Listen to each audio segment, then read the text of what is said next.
And I think the real answer is Jeffrey Epstein was working on behalf of intel services, probably not American. And we have every right to ask, on whose behalf was he working? It's extremely obvious to anyone who watches that this guy had direct connections to a foreign government. Now, no one's allowed to say that that foreign government is Israel because we have been somehow cowed into thinking that that's naughty. Okay, Jenk's right, it's not going away. Tucker Carlson there. Strong words for anyone trying to shame Americans who are curious about potential ties between Jeffrey Epstein and intelligence agencies like the CIA or Mossad. At this weekend's Turning Point USA Summit, Tucker implored the audience to not buy into the argument that acknowledging suspicious links between Epstein and Israel is anti-Semitic. It's not that way, he says. It's not conspiratorial either. Listen to this. There is nothing wrong with saying that. There is nothing hateful about saying that. There's nothing anti-Semitic about saying, there's nothing even anti-Israel about saying that. Criticizing the behavior of a government agency does not make you a hater, it makes you a free person. You have a right to demand that foreign governments not be allowed to act against your interest. That's not creepy. It shouldn't be forbidden. And yet all of us have trained ourselves to believe that you can't say that somehow. That that's like too naughty and forbidden. And the effect of making that off limits has been to create a lot of resentment, and I'll say it, hate online. Where people feel like they can't just say, like, what the hell is this? You have the former Israeli prime minister living in your house. You have had all this contact with the foreign government. Were you working on behalf of Mossad? Were you running a blackmail operation on behalf of foreign government?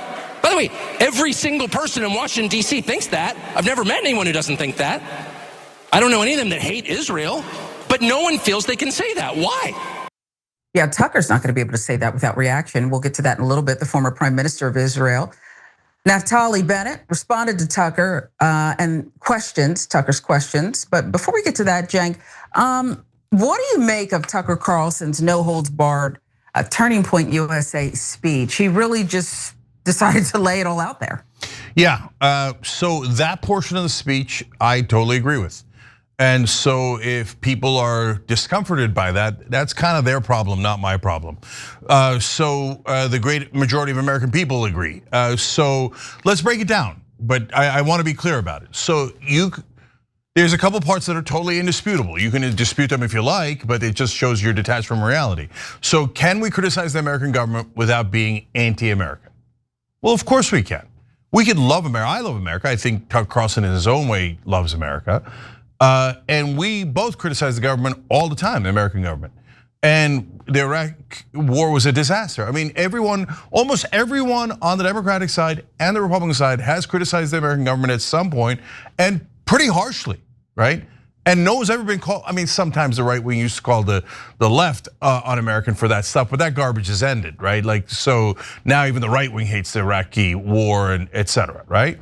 So now, and what about an ethnic government? Well, I mean, of course, everybody would say you can't criticize the Saudi government because it's a Muslim state. That argument would be the most ridiculous argument anybody's ever heard, or you'd get laughed out of the room, right? If you said, you can't criticize the Turkish government because that would be an racist, anti-Turkish position, you get laughed out of the room, and you should, right? But when they say, you can't criticize the Israeli government or wonder if they are doing this kind of operation, then you hate Jews. No, that doesn't make any sense at all.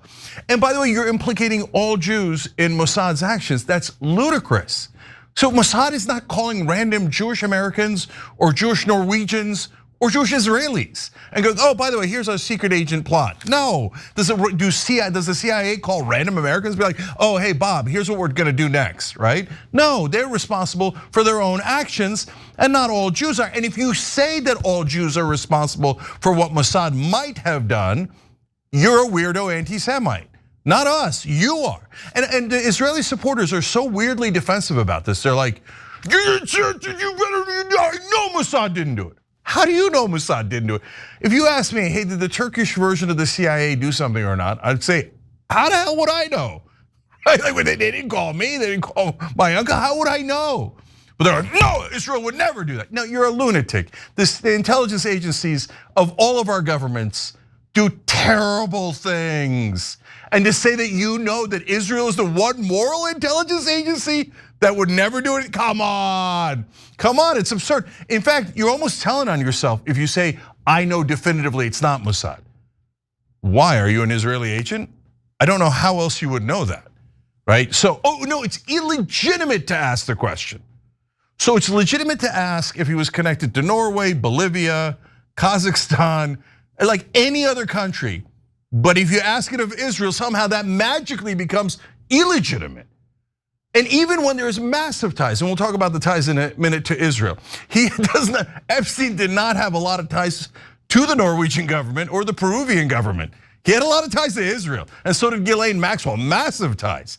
But even though those ties are clear, and we could talk about them, and we're not saying Mossad definitely did it. We're wondering, hey, well, that's a lot of ties to Mossad and Israel. They say, oh, you're not allowed to ask, but why am I not allowed to ask? That's ludicrous. Okay, so now I have more questions because I'm starting to wonder, Sharon, wait a minute. They seem, and when I say they, I mean the people that are in power in Washington, like Democratic politicians, Republican politicians, mainstream media, they all seem way more bothered by this theory than the theory that American presidents like Bill Clinton and Donald Trump were involved. They're like, oh yeah, that's bad, but that's okay. We can live with that one though. It might have been CIA or Mossad. How dare you, you anti-Semite? Huh. Okay, and you wanna know why they're more touchy?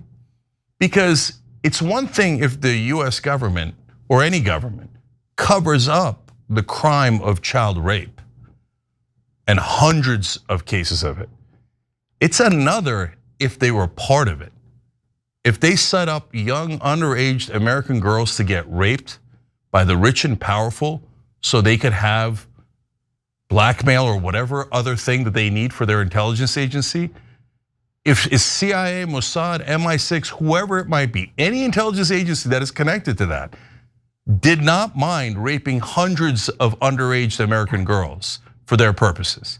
That is why it's thermonuclear. That is why, even though the whole country realizes that there were hundreds of Epstein clients, none of them have been prosecuted, and the government and yes, be honest, under both a Democratic president and a Republican president, in fact, multiple Democratic and multiple Republican presidents, the US government is like, we are never going to tell you that. We're not going to prosecute a single person ever, ever, ever, because this is thermonuclear. Okay. You're confessing. So a lot more where that came from. Back to you, Sharon.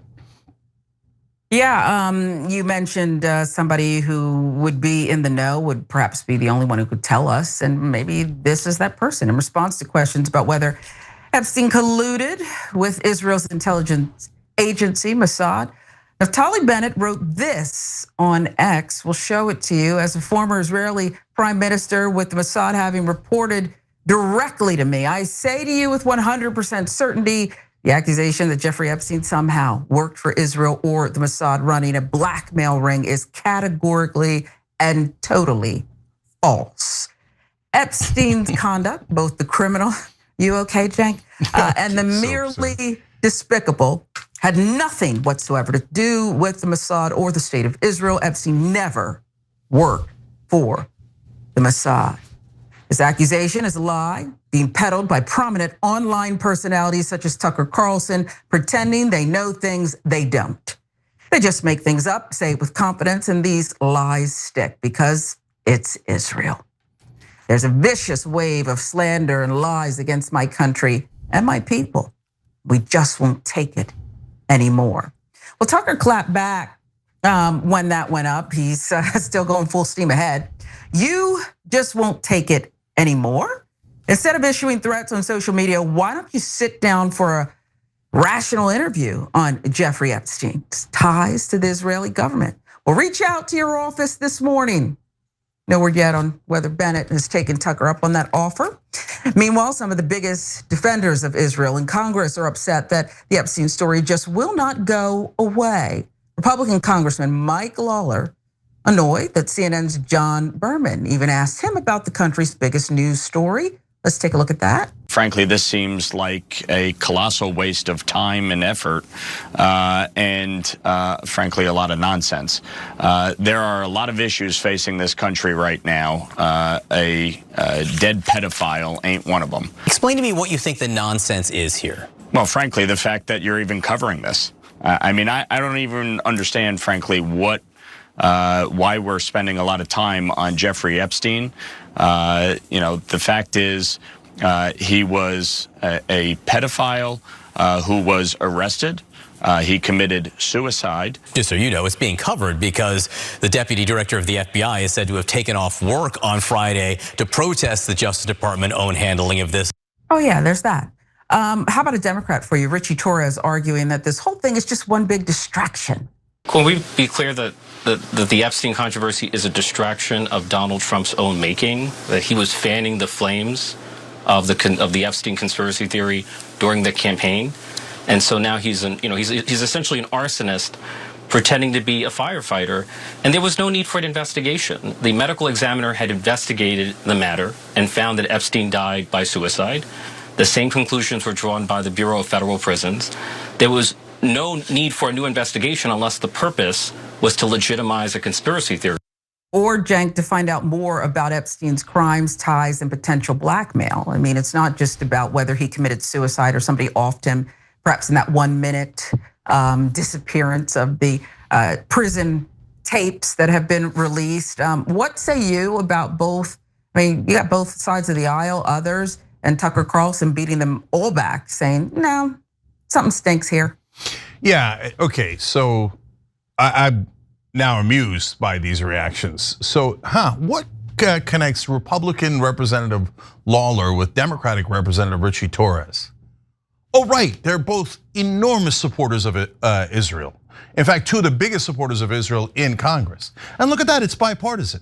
And I was amused by how many times Lawler said, frankly, I mean, this is ridiculous. Please get it out of the news. Please get it out of the news, frankly. There's nothing to see here. The girls raped themselves, obviously. It was on tape, but it was just child porn of them getting raped by no one.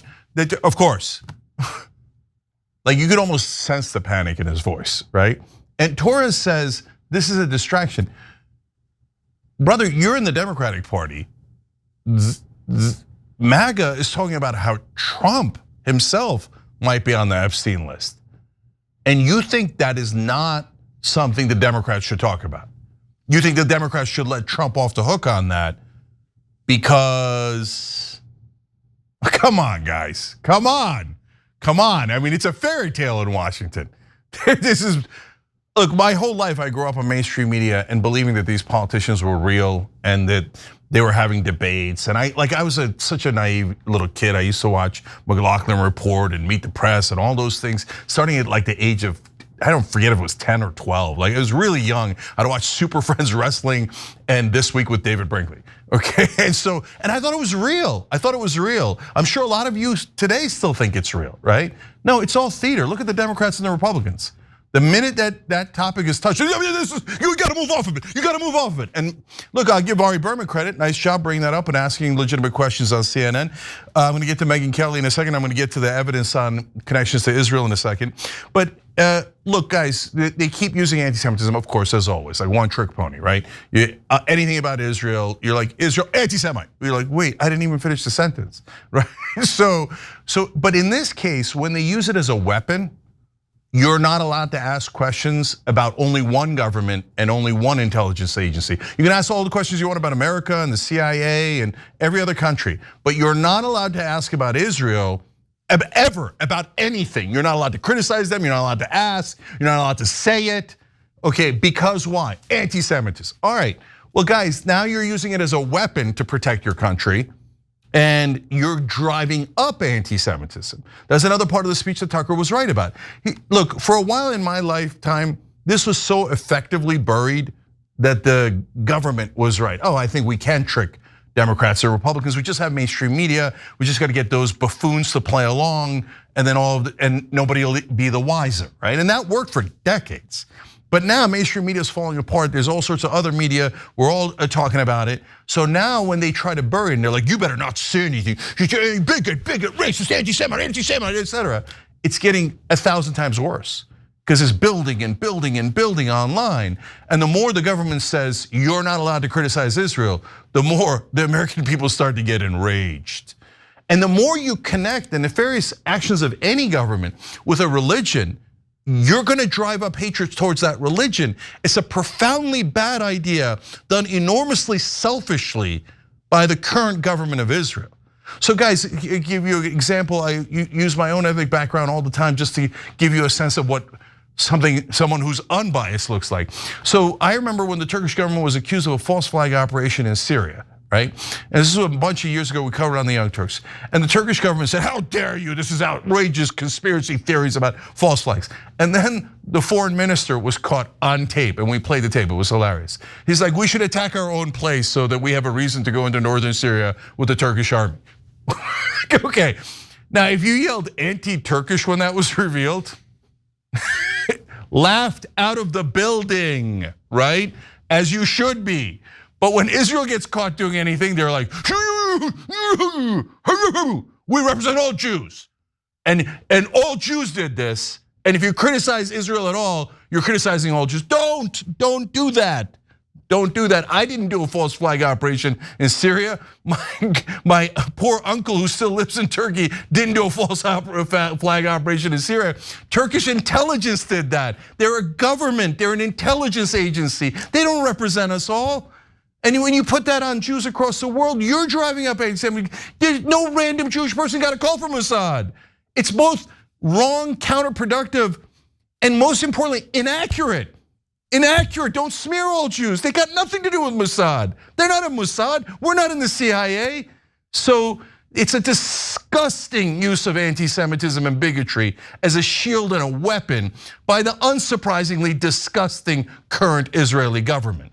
I mean, the guys who committed a genocide, they're burning up credibility for the very legitimate charge of anti-Semitism in other cases for their own political purposes. Wow, color me shocked by the angels who run the current Israeli government. So let's go to the evidence. I've got more, but I'm gonna just give you one tweet from Glenn Greenwald.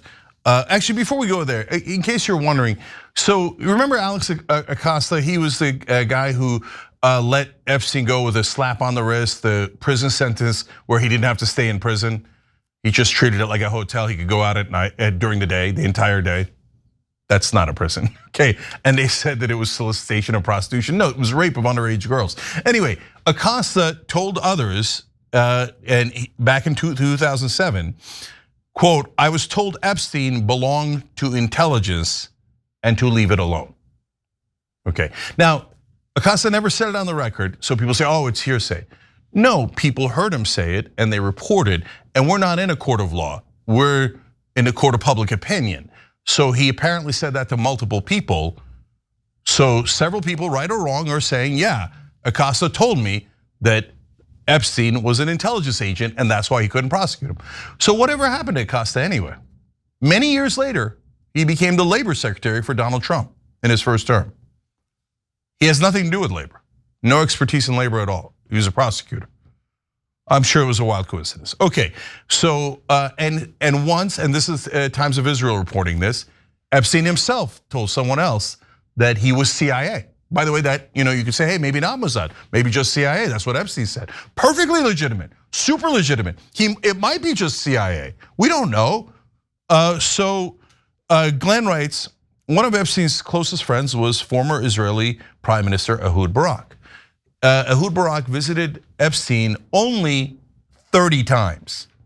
Okay, number two, a key source of Epstein's vast wealth, though mysterious, was from Les Wexner, whose primary life cause is Israel.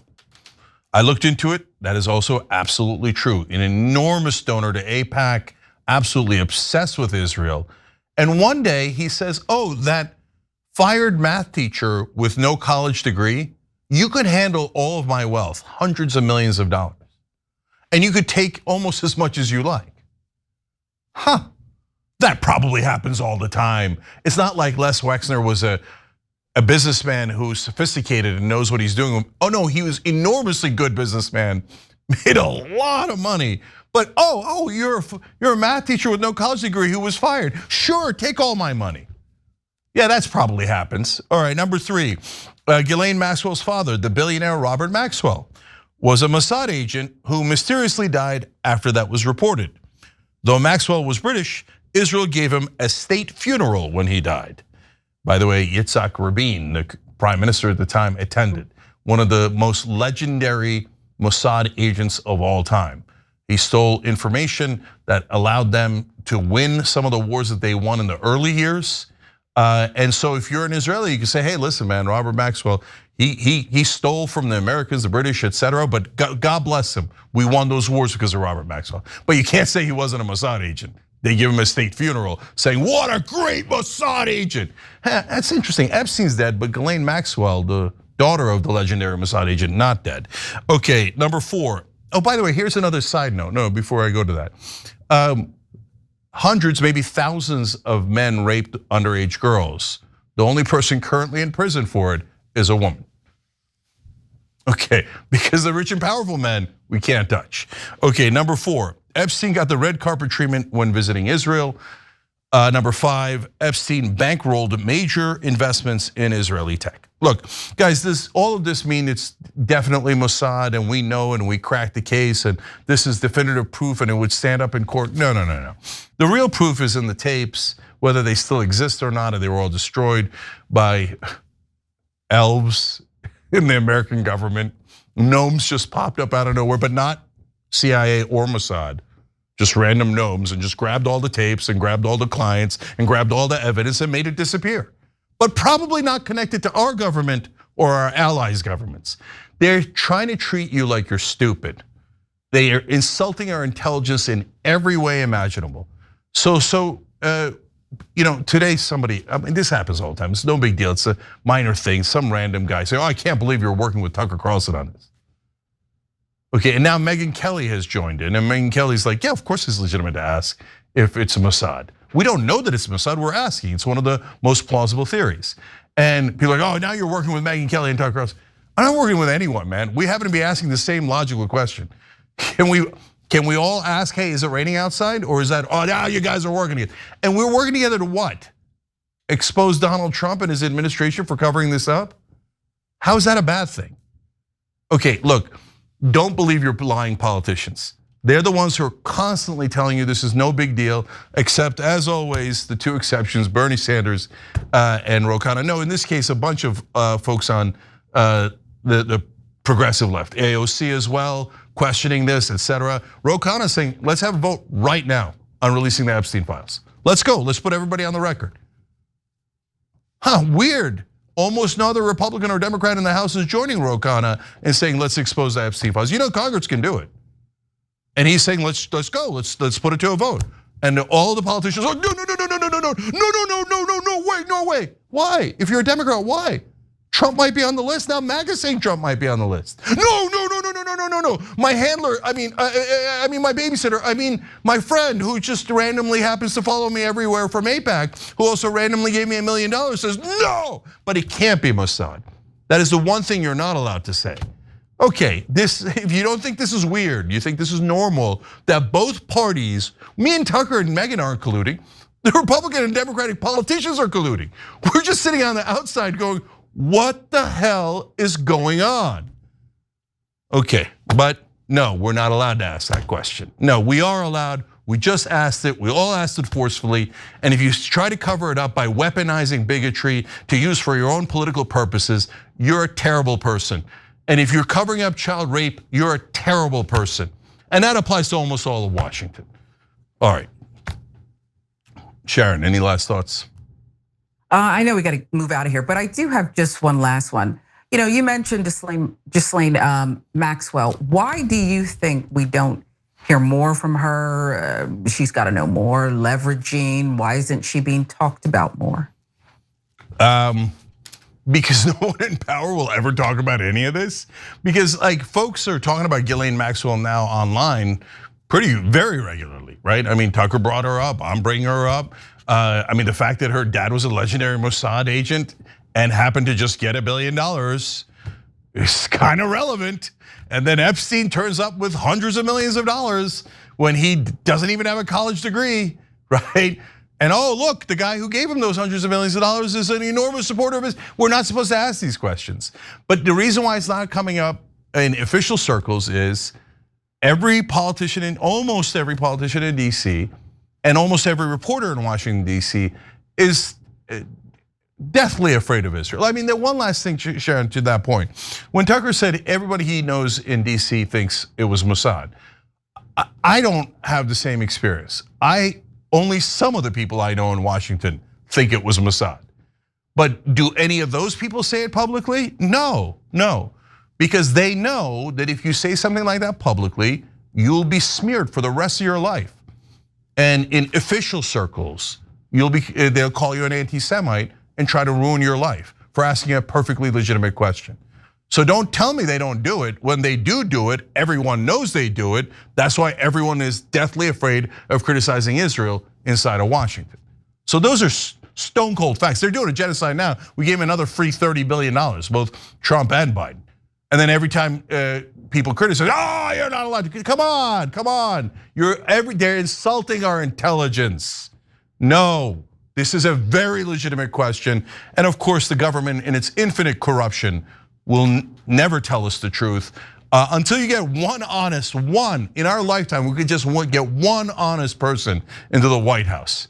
And look, if the CIA did it, why don't you just say it? Like, okay, oh yeah, that implicates the CIA. You're goddamn right, it implicates the CIA. It implicates America. No, it means America is cleaning up its own house. It implicates past governments. It doesn't implicate us today. It makes us look better today because we're willing to be honest. We're willing to call out our own government, our own intelligence agencies, and we're willing to, going forward, protect all American citizens. But the people in power in DC absolutely, positively refuse to do that. That is why everyone across the board has lost trust in government. And then they wonder, oh, why don't they like government? Why do they believe conspiracy theories? Because you're a bunch of liars. And we're all sick of everyone in government and almost everyone in mainstream media lying to us our whole lives. That's why you lost credibility. Okay. That was an excited answer to your calm question, but it's a good No, I mean, I get it. I just, the news cycles, even when it's the worst, most horrific story, even when it's about war, whatever, you name it, it's only gonna last for so long. This one though feels different, because people like you, perhaps a Tucker, not gonna let it go, and there is that whole faction of MAGA who's saying deep state, and we want the answers now. We want to know what happened, so we'll see. Every time you ring the bell below, an angel gets his wings. Totally not true, but it does keep you updated on our live shows.